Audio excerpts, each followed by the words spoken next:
Alright guys, sorry about the long wait, but we're finally reviewing the Moondrop Chu, which is very hyped, and we're gonna figure out if it's overhyped or not, because, everyone's been telling me to review this. There's so many demands and whatnot, but, now that we have it, we can finally talk about it, so let's talk about it.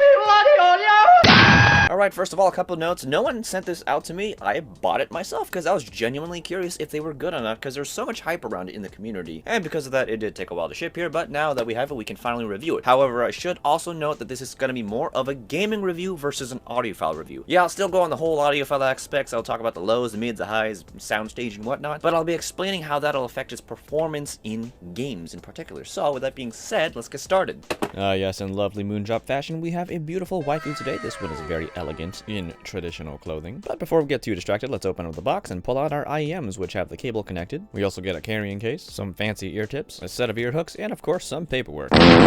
Now if we take a closer look at the cable, it is a very nicely built thick cable, which is quite surprising for a... Hold on, give me 1 second. How do you feel about this cable, bird?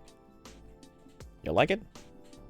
Alright, cool. Anyway, like I mentioned before, this cable is super well built, super thick, and feels very durable, which is pretty surprising considering the price of the Chus. Anyway, at one end, we get an angled 3.5mm jack. Moving up to the split, we have a pretty simple circular plastic splitter, where the cable, even after the split, still remains pretty thick, which should bode well for its long-term durability. Moving up the split, if you did buy the version with a microphone, you do get a 3-button microphone, which is very nice to have at this price range. Now, for those of you who will be using the inline microphone, in case you bought the version with the inline microphone right here, this is how it's going to sound, and it sounds surprisingly nice. Like, you still get the rustle of it, like, rub it on your clothes, but overall, this is a pretty clear inline mic. I like the sound of it so far, but let's see if it, like, listens to my voice better than it listens to the sound of my keyboard, which is used, like, the very loud, clacky sunflower switches, which are tactile and on the louder side of things. But point is, captures my voice pretty well. This is a pretty good mic. I like it. Now the cables are not detachable from the IEMs, but they are at least very durable feeling. And as for the IEMs themselves, they feel very nice and look nice. The build definitely feels more akin to $50 IEMs due to the very nice all-metal build, which of course also includes the nozzles and the grills that keep your earwax out. Now if the build wasn't crazy enough for an entry-level IEM, they've also included very nice ear tips, known as the Moondrop Spring Tips, which are super soft and comfy and actually cost like half the cost of this IEM if you buy them alone. So Moondrop's really going all in with this entry-level killer thing. Now you also get a set of optional ear hooks in case you want to use ear hooks with the Moondrop Chus, but me personally, I don't really like having them very much because it adds extra bulk to the cable, so personally, I don't use them. But the option is there in case you do. Anyway, regardless if you use the ear hooks or not, here's how it looks like on my head without the ear hook. And here's how it looks like with the ear hook. Either way, the IEM is pretty small, so it looks still pretty good on the ear and doesn't stick out all that much. Though, for comfort, I do think it feels better without the ear hook, personally speaking, but that could be just due to my ear shape. As for the IEM sticking into my ear itself, it doesn't go too deep into the canal, kind of has like a medium fit as you'd expect from most IEMs, so not super deep but by no means shallow, and I think these should fit most people pretty comfortably, especially with their nice special spring tips that they've included. Even then, do take this with a grain of salt because everyone's ear is a little bit different in terms of its shape and size. Alright, now with physicality out of the way, let's talk about the sound. Is it overhyped? Honestly, no. This is actually really good. The sound of the Moondrop Chu is definitely comparable to the sound of IEMs that are like twice its price, which is pretty good considering that the build is already pretty damn nice. Now, the actual sound itself leans more towards like the mid, so it's very mid-focused and mid-forward. There still is bass, there still is some highs, but it's very clear that the mids are the focus here. The sound of the Moondrop Chus greatly reminded me of like the Tin Hi-Fi T3 Pluses and kind of the Hartfield Acoustic Deer, where all of them basically have a great focus on the mid section as well as the highs a bit to make the sound a little bit analytical, but to keep it from getting too analytical, they've added bass, but mostly in the form of like sub bass, so there's more rumble than there is punch. Though among this group, the Moondrop Chu has the least amount of bass and the most forward mids, which while not as clean as the other two, still does a pretty good job at a fraction of the price. Alright, now let's get a little bit more into like the nitty gritty with the sound, starting at the bass, which I found to be kind of on the lighter side. Like, I'm not saying that the bass is anemic, the bass is definitely there. It's not forward at all. I think it's like kind of neutral leaning where there's just enough to be felt. The rumble is definitely on the lighter side, but it is enough to be felt like a little bit on the low with, with the sub bass there. It doesn't have like the deepest reach into sub bass, but it does have something there, so you can feel a little bit of that rumble. And then when it comes to the punch of the bass at the low, like around the mid bass, I'd say it's like a very soft punch, but it's enough to be felt. And on some tracks for music, it's definitely more present than on other tracks. But overall, the bass is kind of soft, it's kind of smooth, it's definitely there, but it's not for like a bass head. Someone who like enjoys a more balanced neutral sound will definitely enjoy this amount of bass. And if you're like a typical person who prefers a more funner sound, I still think this bass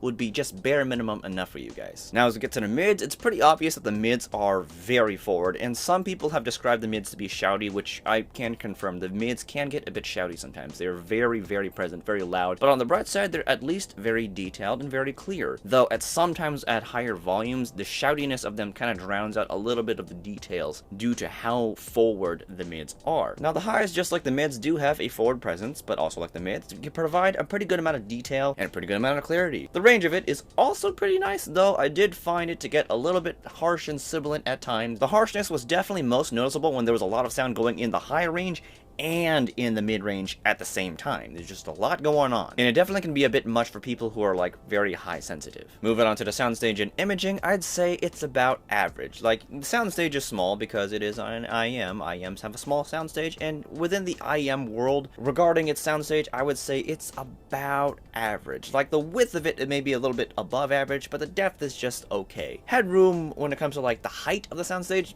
it wasn't the greatest. Like, I didn't get the best sense of like height. It was just, yeah, in terms of like height, I'd say. Imaging, on the other hand, was actually pretty precise. It was very accurate. When put into practice, I'd say that Moondrop Chus do very well in competitive shooter games. The imaging was on point, and this definitely had a lot to do with the boosted mids and highs. The forwardness of those ranges also really brought out the sounds that we're usually tracking for, making them more apparent and louder and easier to find. Something I really liked about the Moondrop Chus is that while they were pretty analytical, which made them great for tracking people, they were by no means boring, as they still got some bass presence, and they handled it pretty well, because it kept the sound pretty exciting, and it helped give some more weight and body to the sound overall, which then allowed the Moondrop Chus to perform pretty decently in less competitive games that are more worldly, where immersion is more important. Though I wouldn't say that these were particularly great for those types of games, because while the sound was very detailed, like you can really hear like the details and textures of the ground when you're like walking around, you can really hear the crunch of the earth, and you can really hear the sound of the wind blowing through the grass and through the trees, the world just didn't feel quite as large as I'd like, even when I'm like walking around in a large open world game. Like, while there was enough bass to be felt, there wasn't enough bass to make a large world feel large. There just wasn't enough to give me that sense of a large